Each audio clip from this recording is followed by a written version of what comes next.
একটা সময় ছিল যখন ভারতে ব্যবসা শুরু করা ছিল স্বপ্ন, সংগ্রামের গল্প। লাইসেন্স, অনুমোদন, নিয়মের জটিলতা, দুর্নীতি, প্রতিটি স্তরে বাধা। কিন্তু আজকের ভারত বদলে গেছে। এখন উদ্যোক্তা কোনো বাধা নয়, বরং একটি সুযোগ।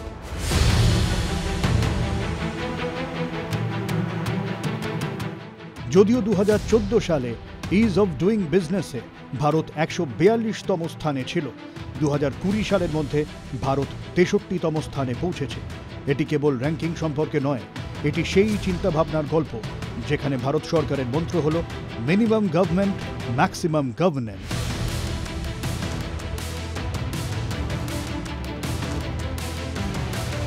कोई छोटा सा उद्योग करना चाहता है, कोई छोटा सा काम करना चाहता है, यहाँ फॉर्म भरो, उधर फॉर्म भरो, इधर जाओ, उस ऑफिस जाओ, सैकड़ों ऑफिसों में चक्कर लगाता रहता है, उसको मेल ही नहीं बैठता है। इनको खत्म करते करते करते, रिफॉर्म करते करते, केंद्र और राज्यों को भी साथ लेते लेते नगर पालिका, महानगर पालिकाओं को भी साथ लेते लेते हमने ईज ऑफ डूइंग बिजनेस के काम में बहुत कुछ करने में सफल हुए हैं।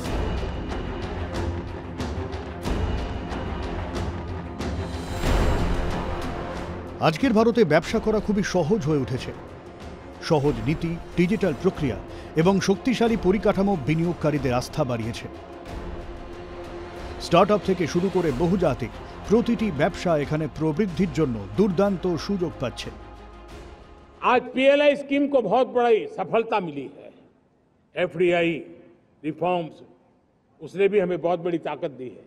एमएसएमईज को बहुत बड़ा बल मिला है, नई व्यवस्थाएं विकसित हुई है और उसके कारण हमारा मैन्युफैक्चरिंग सेक्टर, हम दुनिया का एक मैन्युफैक्चरिंग हब बने। जिस देश के पास इतनी नौजवान शक्ति हो, जिस देश के अंदर ये सामर्थ्य हो, हम मैन्युफैक्चरिंग की दुनिया में भी इंडस्ट्री 4.0 में हम बहुत बड़ी ताकत के साथ आगे जाना चाहते हैं। এই কারণেই ভারত আজ ব্যবসা করার সহজতার দৌড়ে বিশ্বের শীর্ষস্থানীয় দেশগুলির তালিকায় যোগ দিয়েছে। এই কারণেই 2023-24 সালে ভারতের 1,80,00,000-এরও বেশি নতুন কোম্পানি নিবন্ধিত হয়েছিল। এটি 2022-23 সালের তুলনায় 16% বৃদ্ধি পেয়েছে। গত 11 বছরের ভারতের অর্থনৈতিক প্রবৃদ্ধির গল্প ধারাবাহিকভাবে উন্নত হচ্ছে। 2025 অর্থ বছরে জিডিপি বৃদ্ধি 6.3% থেকে 6.8%-এ পৌঁছেছে। এটি প্রমাণ করে ভারত বিশ্বের দ্রুততম বেড়ে চলা অর্থনীতি। আগে তো ওটা রাজ ছিল, এখন ওসব জিনিস নেই। এখন মানে সব জিনিস ইজিলি অ্যাভেলেবল আছে, কোনো কোটা ব্যাপার নেই। এমএসএমই গ্রো করার জন্য ওদের টেকনোলজি দরকার। এখন গভর্নমেন্ট টেকনোলজিটাও হেল্প করছে, ইনসেন্টিভ দিচ্ছে। আর জায়গায় জায়গায় মানে ফরেন ট্রিপ করেও মানে সব গভর্নমেন্ট চেষ্টা করছে যে যত জিনিস হয় আমাদের দেশেই তৈরি হয়। এই জন্য ফরেন পার্টিদেরকেও বলছে যে দেশে এসে ইন্ডাস্ট্রি লাগান, তাহলে কি হবে, আমাদের দেশের ইন্ডাস্ট্রি গ্রো হবে, আমাদের এমপ্লয়মেন্ট জেনারেশন হবে। आज देश के युवा, हमारे स्टूडेंट्स अपने डिजिटल वेंचर्स खड़े कर रहे हैं, स्टार्टअप शुरू कर रहे हैं।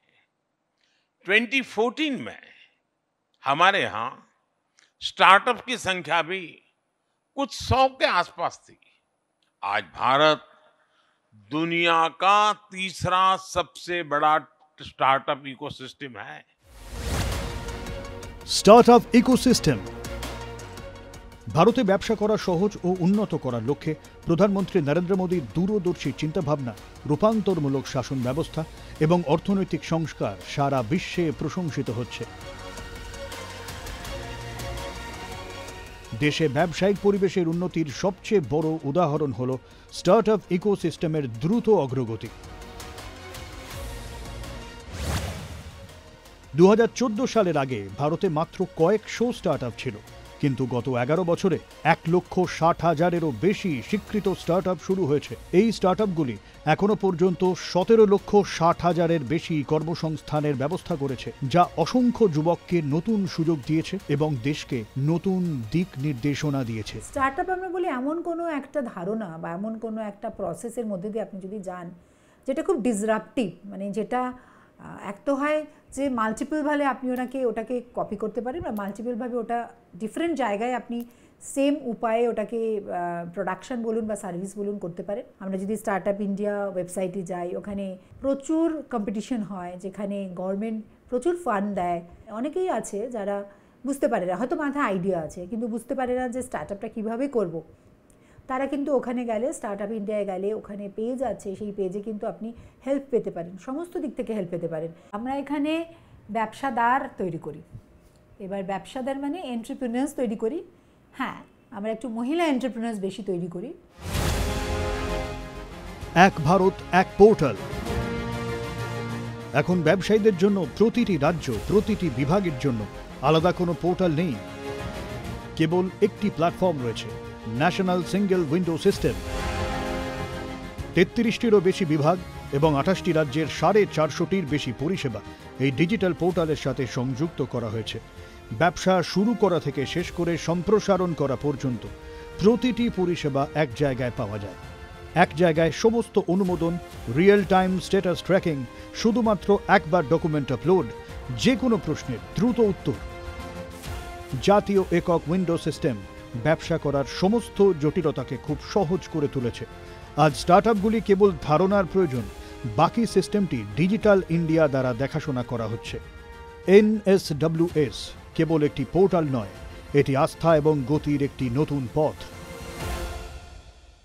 इस समय जम्मू के बड़ी ब्राह्मणा में स्थित इंडस्ट्रियल एरिया मौजूद है। यहाँ पर कई सारी ऐसी छोटी बड़ी इंडस्ट्रीज हैं जो हाल ही के सालों में बनी हैं। उसका सबसे बड़ा कारण है कि ईज ऑफ डूइंग बिजनेस, जिस तरह से सरकार ने उसको बढ़ावा दिया है, आसान से आसान तरीके से किस तरह से बिजनेस किया जा सके, और उसमें सबसे महत्वपूर्ण रोल यहाँ पर निभा रहा है नेशनल सिंगल विंडो सिस्टम। तो ये जो सिंगल विंडो है, ये काफ़ी, जितने भी लोग आ रहे हैं यहाँ पे इंडस्ट्री लगाने के लिए, उनके लिए बहुत ज़्यादा हेल्पफुल है। और वो ऐसे कि मतलब पहले एक एप्लीकेशन के लिए आपको कम से कम 3 से 4 दफ्तर तो घूमना ही पड़ता था।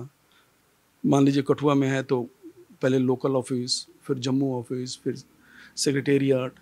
आज की डेट में ये है कि आपने अप्लाई कर दिया, उसके बाद आपको कहीं जाने की ज़रूरत नहीं है। 24 घंटे के अंदर उसमें स्टेटस दिखने लगता है कि अब ये फाइल आपकी किस लेवल पे है, और ज़्यादा से ज़्यादा 2 से 3 वर्किंग डे में आपकी अप्रूवल आ जाती है। আমরা শুরু থেকে যে স্ট্রাগলটা আমাদের যেভাবে করতে হয়েছে একটা বিজনেসকে খাড়া করতে, তো সেটা লাস্ট 11 ইয়ার্সে অনেক স্মুথ হয়ে গেছে, যেটা আমি এই ফিল্ডের মধ্যে থেকে বুঝতে পারছি। আমার স্টুডেন্টরা যারা আগে আমার থেকে ট্রেনিং নিয়ে শুরু করেছে বা আমি যখন শুরু করেছি তখন যা ছিল, আর এই লাস্ট 11 ইয়ার্সে মোদী সরকার আসার পর কতটা যে সুবিধে হয়েছে, সেটা ব্যাংকিং ক্ষেত্রে বলুন, আর এই যে স্টার্ট আপ, এই টার্মটাই আমরা আগে জানতাম না, এখন এতভাবে উৎসাহিত করা হচ্ছে নতুন করে কাউকে কিছু শুরু করার জন্য, বিজনেস করার জন্য, বিজনেসটা নিজে তৈরি করার জন্য, এবং সেই বিজনেসে আরও 5 জনকে এমপ্লয়মেন্ট দিয়ে তাদেরকে আরেকটুখানি উঁচু জায়গাতে তুলে দেওয়ার জন্য। সেটা যে কি ভীষণ ভালোভাবে একটা হাত ধরাধরির সম্পর্ক হয়ে গেছে, সেটা আমি এইখানে থেকে খুব ভালোভাবে বুঝতে পারছি এবং ডিফারেন্সটা বুঝতে পারছি।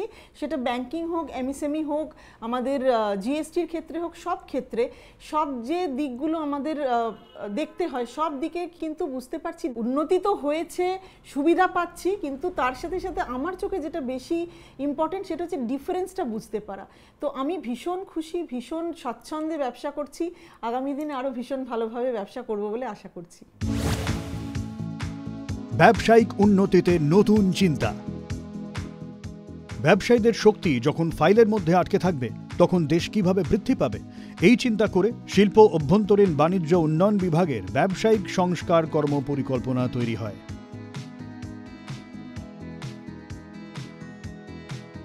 এই পরিকল্পনার অধীনে কেন্দ্র এবং রাজ্যগুলি একসাথে ব্যবসা করার নিয়মগুলি সরলীকৃত করেছে, পরিদর্শনকে স্বচ্ছ করেছে, আবেদন প্রক্রিয়াগুলিকে ডিজিটালাইজড করেছে। ভারত এখন সেই দেশগুলির তালিকায় রয়েছে যেখানে ব্যবসা করা কেবল সহজই নয়, বরং সম্ভব এবং নিরাপদ। पहले ऐसे था, पहले लोगों को पता ही नहीं लगता था कि क्या है, सरकार क्या स्कीम दे रही है। आजकल लोग अवेयर हैं, अपने लैपटॉप्स और फ़ोन्स वगैरह यूज़ कर रहे हैं, तो लोगों को पता लग जाता है कि क्या स्कीम आ रही है। तो जो ये स्टार्टअप इंडिया है, इस स्कीम के तहत मुझे तो ऐसे लगता है कि अगर लोगों को इसकी जागरूकता है तो लोग इसके तहत अपना काफ़ी फ़ायदा ले सकते हैं सरकार से। और अपना स्टार्टअप शुरू कर सकते हैं और अपने सपने पूरे कर सकते हैं। इन टुडेज़ वर्ल्ड क्योंकि सोशल मीडिया भी आ चुका है, और पहले ऐसा था ना कि अगर आपकी बाक़वियत है, आप किसी को जानते हैं, तभी आप मार्केट में जा सकते हैं। आपको कुछ बनाना है पर आप बेचेंगे कहाँ। अब जैसे गवर्नमेंट ने जैसे जैसे ये इनिशिएटिव लिए हैं, इसके कारण काफ़ी सारे प्लेटफॉर्म जो हैं और सिंगल विंडो की तरह वर्क कर रहे हैं। जैसे हम बात करें जो गवर्नमेंट ई मार्केट है, वहाँ पे अगर आपकी सारे डॉक्यूमेंटेशन कंप्लीट है, you can easily access everything in the department कि आपको कहाँ बेचना है, क्या टेंडर हो रहा है, कुछ हो रहा है। तो इससे काफ़ी आसान और एक किस्म से सपोर्ट है टू द एंटरप्रेन्योर कि कुछ हमारे इंडिया में भी जैसे वो मेक इन इंडिया की बात करते हैं, उसको आगे बढ़ाया जाए। সরল ট্যাক্স সিস্টেম,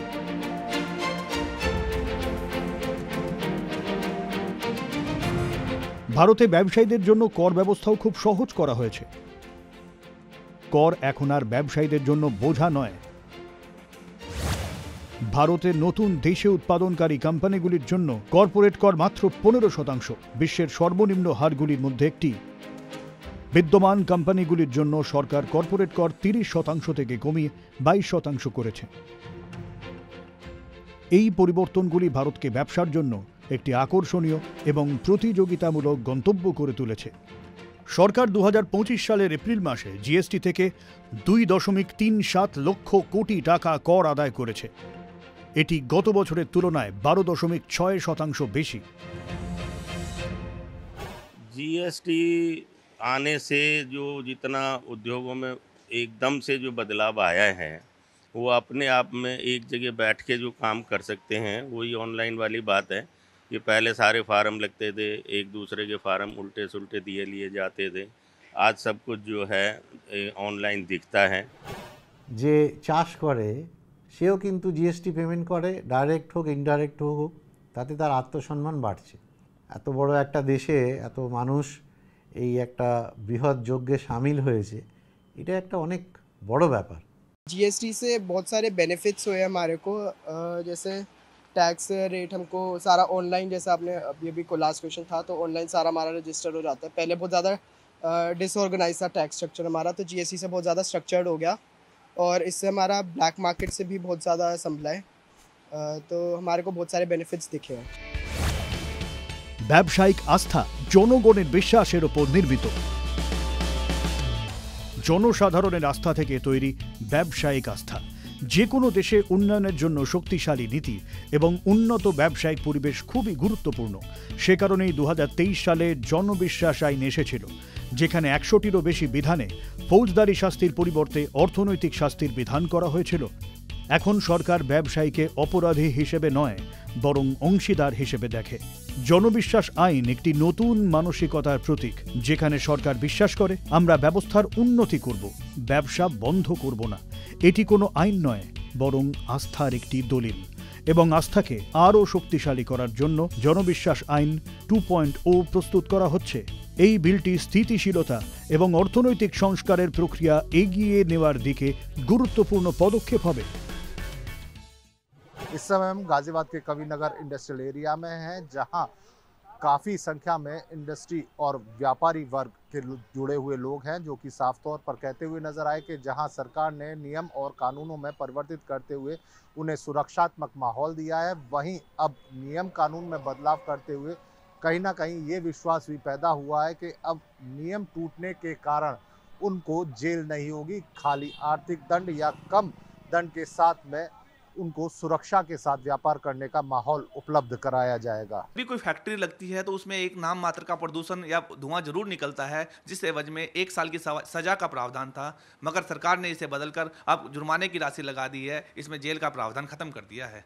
जब हम कोई भी चीज़ रजिस्टर्ड करवाने जाते थे और रजिस्टर्ड नहीं होती थी तो हम उस सामान को अपने नाम से बेचने लग जाते थे, तो उसमें भी अब जेल का प्रावधान खत्म कर दिया है। केवल 10,000 रुपये तक जुर्माने का प्रावधान है। इस प्रकार जो केंद्र सरकार ने बिना सोचे समझे जो कृत्य होते हैं उसमें भी जेल का प्रावधान खत्म कर दिया है। ইকোনমিক অফেন্সও নয়, ভুলের জন্য, ভুল ভ্রান্তির জন্য অনেক সময় ক্রিমিনালাইজেশন করে ওটাকে জেলে পড়ার বা এইগুলো বিধান ছিল, সেইগুলোকে অনেকটা ইজ অফ করে দেওয়া হয়েছে ইজ অফ ডুইং বিজনেসের ক্ষেত্রে হিসেবে। এইগুলো ডেফিনেটলি খুব ভালো পদক্ষেপ। समथिंग जो मिनिस्ट्रीज जो हमारे जो अपराध की जो संख्या को कम करने जा रही है, ये बहुत ही अच्छी बात है। इससे हम लोगों को एक बहुत ही भरोसा और विश्वास होगा और हम इसमें खुल के काम कर सकेंगे और ये जो एक ब्रांडिंग को भी कर सकेंगे और सबसे इम्पॉर्टेंट चीज़ कि किसी भी तरह का विलम्ब नहीं होगा। अदरवाइज़ किसी भी एक रजिस्ट्रेशन कराने के लिए एक नाम का दूसरे नाम से चेक करने के लिए 2-2 महीने 3-3 महीने तक रजिस्ट्रेशन नहीं होती थी, जो कि अब ऐसा नहीं होगा। ये really ease of doing business है। इस सरकार के इन बदलाव से हम लोगों में काफ़ी विश्वास आया है और जैसे हमें पहले पॉल्यूशन में काफ़ी डर रहता था कि मतलब उसमें जेल भी थी और उसके अंदर पेनल्टीज़ भी बहुत ज़्यादा थी, तो अब सरकार ने पेनल्टीज़ भी काफ़ी कम करी हैं और उसमें काफ़ी बदलाव आने से हम लोगों में एक विश्वास आया है कि हम लोगों को एक काम करने की क्षमता मिल रही है। नहीं तो पहले तो हर समय यही डर लगा रहता था कि छोटी छोटी चीज़ों के ऊपर भी बहुत सारे पेनल्टीज़ और जेल तक के प्रावधान थे। हाँ, इनसे हमको बहुत लाभ हुआ है और ईज़ ऑफ डूइंग बिजनेस में ये बहुत कारगर रहेंगी और आगे चल के इससे ग्रोथ भी होगी हम लोगों की। हमने जो डर बैठा रहता था हमको हर समय, वो डर ख़त्म हो गया है अब और इससे हमारी ग्रोथ फैक्टर में भी अच्छा प्रगति होगी। ये जो प्रावधानों का किया गया है, चेंजेस करी गई हैं कानून में, ये बहुत अच्छी हैं। लोगों के अंदर जो डर था बहुत ज़्यादा लोगों का कि जेल हो जाएगी, हम पकड़े जाएंगे, वो काफ़ी हद तक इन्होंने उसमें कमी करी है। सुरक्षा की भावना होगी तो उसका काम करने में मन लगेगा, वरना उसे हर समय डर सताता रहता था कि यार जरा सी गलती हो गई तो ऐसा हो जाएगा। बहुत कम मार्जिन्स पे आजकल कोरोना के बाद लोग अपने व्यापार को चला रहे हैं और उस पर बाहरी पेनल्टी लगेगी तो एक असुरक्षा तो थी, वो समाप्त हुई है। সহকারিতা থেকে শিল্প সহজ নিয়মের সুবিধা কেবল বড় শিল্পের কাছেই পৌঁছয়নি, বরং এমএসএমই, স্টার্টআপ, গ্রামীণ উদ্যোক্তা, সরকারি প্রতিষ্ঠানের কাছেও পৌঁছেছে। জিইএম পোর্টাল, উদয়ম রেজিস্ট্রেশন, পিএম গতিশক্তির মতো ব্যবস্থা ছোট ব্যবসাগুলিকে সরকারের সঙ্গে সরাসরি সংযোগ করেছে। আগে যেখানে তাদের ব্যাংক, বিভিন্ন বিভাগ এবং দালালদের কাছে ঘুরতে হতো, এখন সমস্ত কাজ মোবাইল বা পোর্টালের মাধ্যমে করা হয়। ব্যবসা করা এখন আর কাগজের খেলা নয়, এটি বাস্তবের একটি পরিবর্তন যা ভারতের প্রতিটি অংশকে সংযুক্ত করছে।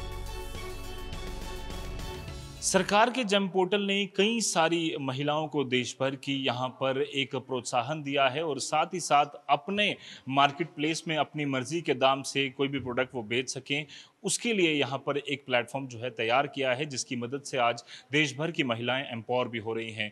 इसी तरह से जम्मू की रहने वाली मीना दुबे ने भी जम्मू के बलवाल तहसील में स्थित सेरी इलाके में सिल्पिनी नाम से एक डोगरा आर्ट फॉर्म, जिसे कैलिको कहा जाता है, उसे रिवाइव किया है और आज वो अपने जो प्रोडक्ट्स हैं वो जेम पर भी बेच रही हैं और उनको बेहतर दामों पे बेच भी पा रही हैं और जितनी भी महिलाएं उनके साथ जुड़ी हैं उनको बेहतर दाम भी वो दिलवा पा रही हैं। घर बैठे मैंने अपने डाइनिंग टेबल पे बैठ के अपने लैपटॉप में अपनी जेम रजिस्ट्रेशन करी है और अपने घर में अपनी चीज़ों की फ़ोटोज़ खींच के अपलोड करी हैं और हमारा सामान जो है वो पब्लिश हो जाता है। तो ये बहुत ज़्यादा कन्वीनियंस है। ऐसे मेरे को जगह जगह ऑफिस में जाके सामान दिखाना नहीं पड़ रहा है अपना कि ये है। मेरे को एक फ़ोन कॉल है और या वो जेम का अपना जो उस पर घर पे बैठ के अपने मैं वो करती हूँ, मुझे बहुत कन्वीनियंट लगा और कोई मुश्किल भी नहीं है। बेसिक चीज़ें हैं, तुमको सिर्फ एक ऑनलाइन अपने फॉर्म्स फिल करने हैं, अपने प्रोडक्ट का चीज़ें डिटेल डिस्क्रिप्शन देनी है, पिक्चर्स डालनी है एंड देन आप सबमिट कर दो। कुछ होता है तो वो वापस आ जाता है कि रीज़न ये है पब्लिश नहीं होने का, इसको फिक्स कर दो, हम फिक्स करते हैं, वो पब्लिश हो जाता है। Very easy, very convenient. मैं सबको जो भी वुमेन जो एंटरप्रेन्योर्स हैं वो अगर गवर्नमेंट में वो तो जेम पे मैं उनको ज़रूर सजेस्ट करूँगी कि आप जेम पे ज़रूर रजिस्टर करें। आपको किसी इसमें कोई टैक्स सेवी बंदे की हेल्प की ज़रूरत नहीं चाहिए, सिंपल है, आप पोर्टल में जाइए, अपने आप को रजिस्टर करिए। নতুন বিশ্বাস, নতুন ভারত। গত 11 বছরে ব্যবসা আর কেবল ধনীদের নাগালের মধ্যে নেই, এটি প্রতিটি সাধারণ ভারতীয়র জন্য বাস্তবে পরিণত হয়েছে। কারণ এখন কেন্দ্রীয় সরকার কেবল নিয়মের রক্ষক নয়, এটি উন্নয়নের অংশীদার হয়ে উঠেছে। ব্যবসা করার সহজতা কেবল প্রতিশ্রুতি নয়, এটি আস্থা পুনরুদ্ধার এবং এই আস্থা ভারতকে বিশ্বের শীর্ষ 50টি ব্যবসায়িক গন্তব্যে নিয়ে যাবে। কারণ যখন নীতি স্পষ্ট, প্রক্রিয়া সহজ এবং উদ্দেশ্য সৎ, তখন নতুন ভারত নতুন ইতিহাস তৈরি করে।